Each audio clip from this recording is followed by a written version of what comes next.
Hey guys, Ryan Dement. I hope you're having a great day.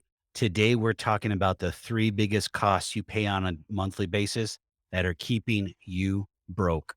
So let's get right to it. Housing. Whether you're renting or buying a home, there's a ton of expenses there, and we unfortunately overspend there. Two, transportation. Your car, your truck, your minivan, whatever you're driving, that's a huge expense. And lastly, food. And I know inflation is eating our pockets, robbing us basically. But food, we overspend because we go out and get those lattes from Starbucks and we go out to eat at lunch for the weekdays instead of packing our lunches for work. We go out for drinks all the time. We go out and shop and then we decide that, oh, let's go get something to eat afterwards. There's a lot of things that we overspend on, guys. And that spending on those three things are keeping you poor. And let me share something with you guys.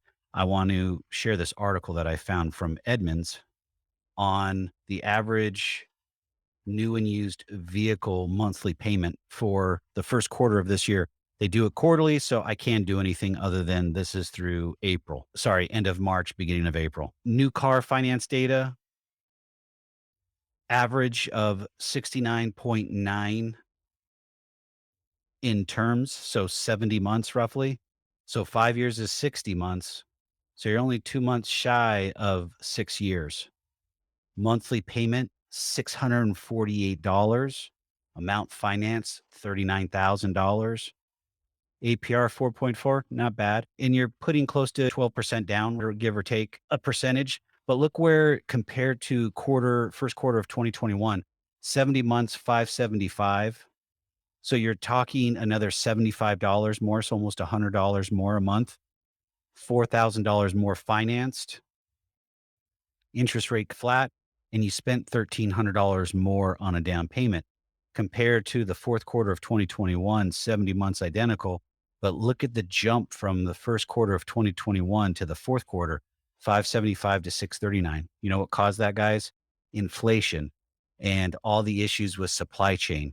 And we overpaid for cars. So you have sticker price, MSRP, and then you have invoice, back of invoice, wholesale. There's so many different things.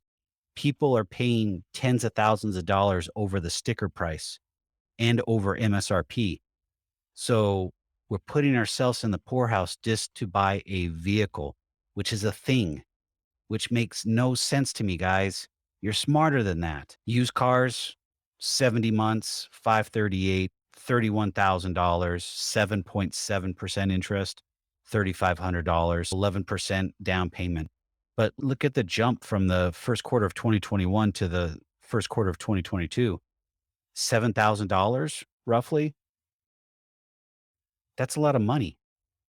So, eh, guys, I don't know how to say this, but if we're going to get through inflation, we can't keep on tacking on debt.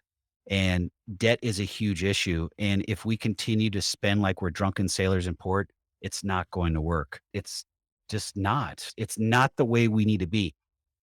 The second thing I shared in a video the other day was housing.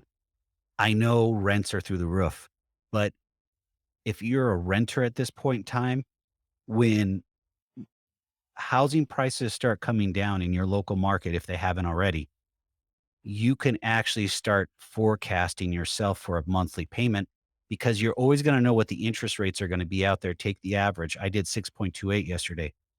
Once homes start to decrease, the average or median home that's been sold in the United States is $391,400.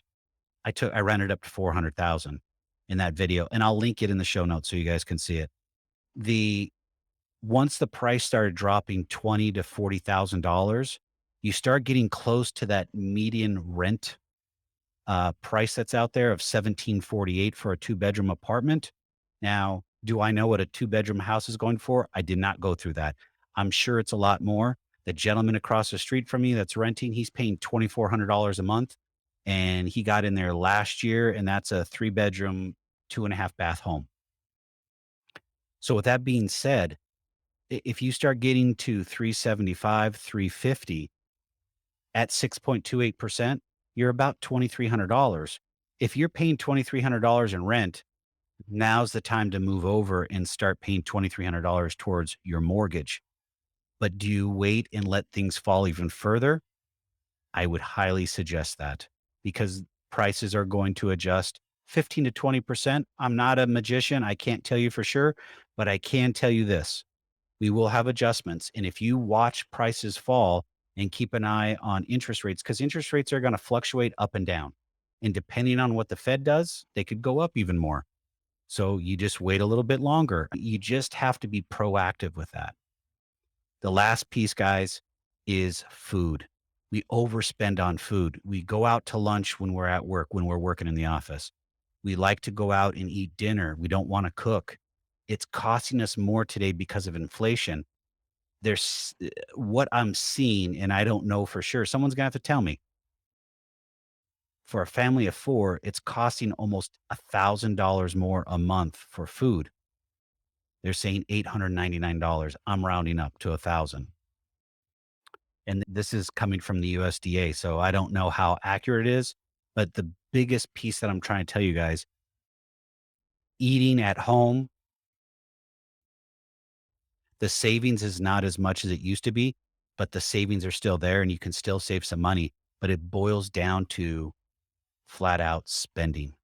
If you're overspending on food, transportation, or your housing, you're going to continue to stay poor. This is where a budget comes into place, working with a financial coach comes into place, and being smart about your money and living below your means. Start thinking about experiences and not things. If you have a fifth wheel or a trailer or some type of ATV or off-road vehicles, get rid of them. Try to find a way to sell it. I know the market might be soft. Get rid of it. Generate some cash. Sell things around the house. There's different things you can do to start bolstering your money and your capital so you can get yourself out of debt and stop being poor and living paycheck to paycheck, guys. All right. That's it for today. I hope you guys have a great weekend. I'll see you guys on the other side. Stay safe and stay healthy.